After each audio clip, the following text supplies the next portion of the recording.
Okay, welcome back to the Rich Eisen Show. I have affection for this man, and I don't care who knows it.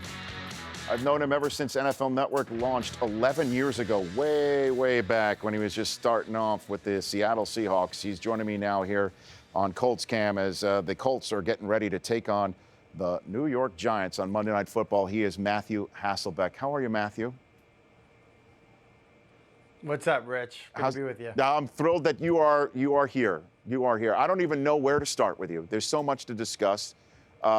You you have a front row seat to the quarterback that everybody loves to talk about being an MVP. You're sitting right there with Andrew Luck as he's going through his first couple of years. What can you tell us about Andrew that we may not already know, Matthew? Well, I think everyone kind of knows what he is. I mean, he's a great talent, and he's exactly what you're looking for when you think about a franchise quarterback. But he's a young guy, and he's growing, and he's making plays, and we're winning games along the way. He took his team to the playoffs that first year in 2012, and then again last year won a bunch of games, and one more round into the playoffs. And this year expectations are even higher, and he's been playing great football. He's a leader in the locker room, in the community here, obviously replacing a legend. And, it's just fun to be working with him every day, competing with him in little things on the field, off the field, in the weight room, in the classroom. Unfortunately, I lose most of the time. Yeah. But he's great. He's a good kid. He's got good friends on this team, and it's good to be with him. Yeah, and I'm sure you're downloading him with all the things that you know and trying to influence him. Is he influencing you with this neck beard that I'm looking at right now, Matthew?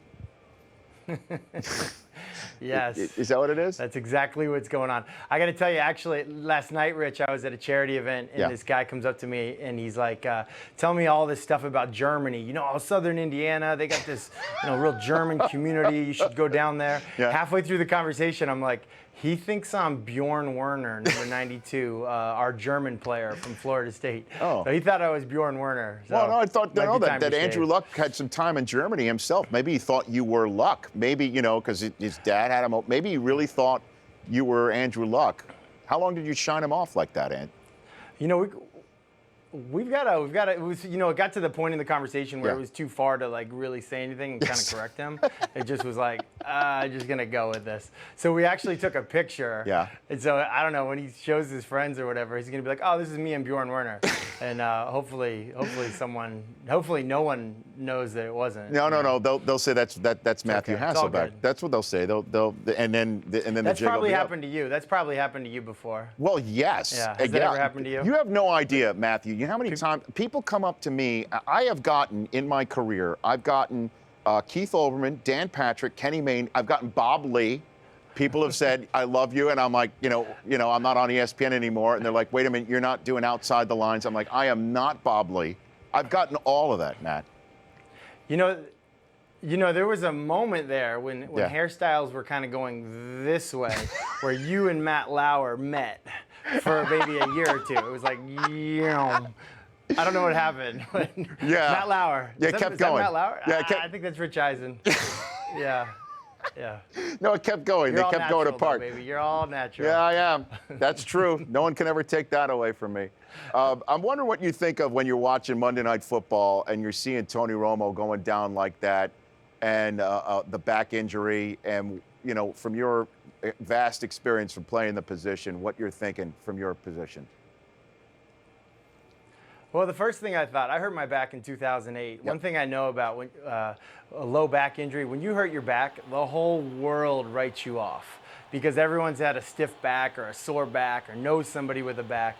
So, he takes a knee somewhere to that region and he's, laying there still for a while, and then everyone all of a sudden is a spine surgeon. But I thought it was gutsy. I think he's having a great year. Their team's having a great year. It was a gutsy performance by him coming back out. And I would say probably half the country expected him to go down and lead him to victory. And then the other half thought, oh, hey, there's no way he's going to be able to do this. And so it was great television. I think it showed that he's a great competitor and obviously a huge talent. How many times have you had to talk your way back into a game? So I'm sure you've attempted that.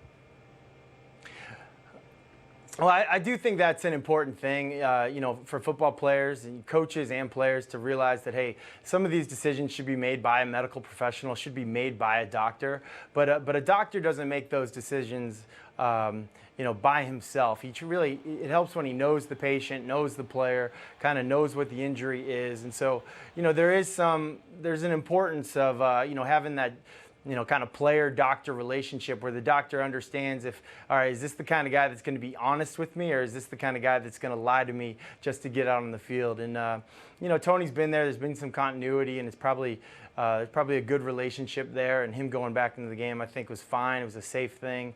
But at the end of the day, that should be the doctor's call, not the coach's call or the GM's call, or something like that. You've seen that happen in other situations. So I thought this was handled well. I stayed up to watch the game. I was glad that I did. It was a great game for both teams, and both quarterbacks played really, really well. Well, I mean, there were 3 quarterbacks in the game, and that's the thing I want to bring up with you, is that you just never know when you might have to be on a stage like Monday Night Football, which you may, never know, have to be on next week. We saw Geno Smith throw 3 interceptions right off the bat for the Jets, and suddenly Michael Vick is in the game when he doesn't expect to. What is that like to prepare in your position, Matthew?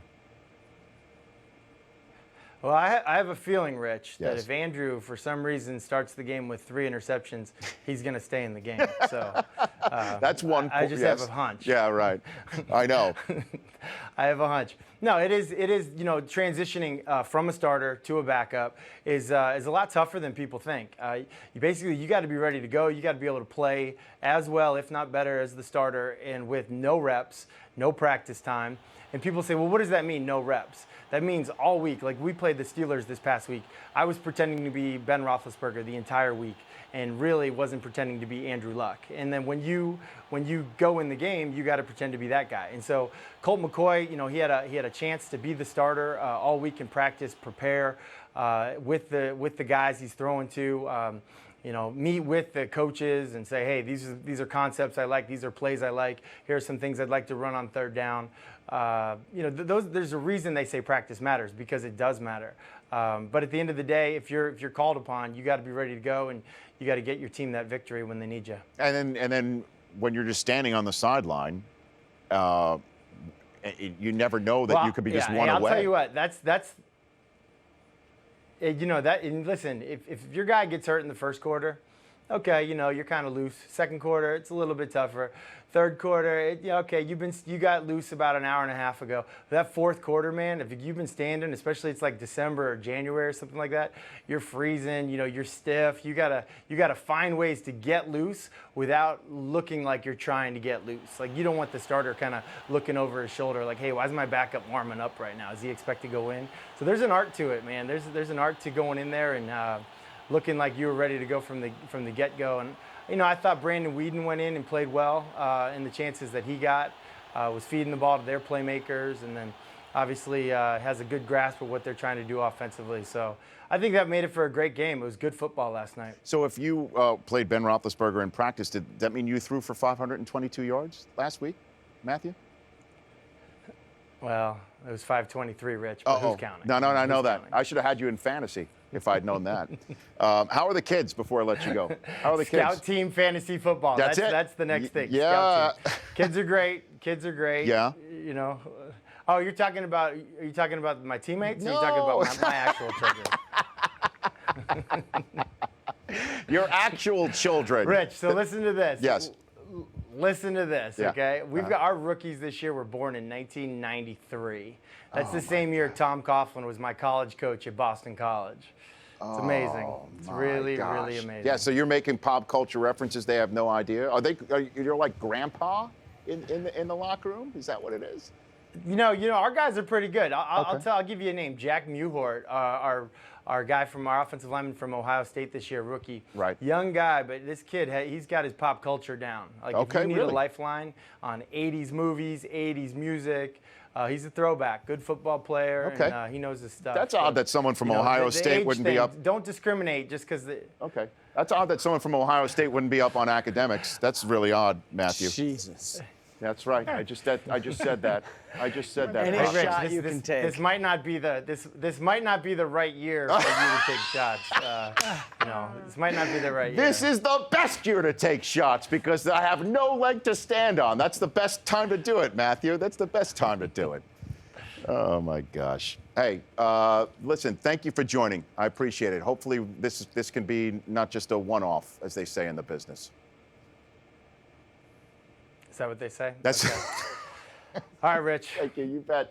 Take care. Good That's to see you, man. That's Matthew. I'm gonna go Hasselbeck. shave. Thank I'm gonna you. go shave my neck beard. Don't do it. You're Don't a do handsome it. man, Matthew. That's You're right. a handsome man. That's right. Brockman thinks you're a handsome man, as always, because everybody thinks you're brothers. Thanks, Chris. There you go. Thanks, Chris. That's Brockman-in-law with Matthew Hasselbeck on Colts Cam. I love that. He's got the neck beard. He's the best. There's no doubt somebody thought he was Andrew Luck. The Rich Eisen Show, weekdays at noon Eastern. On Audience.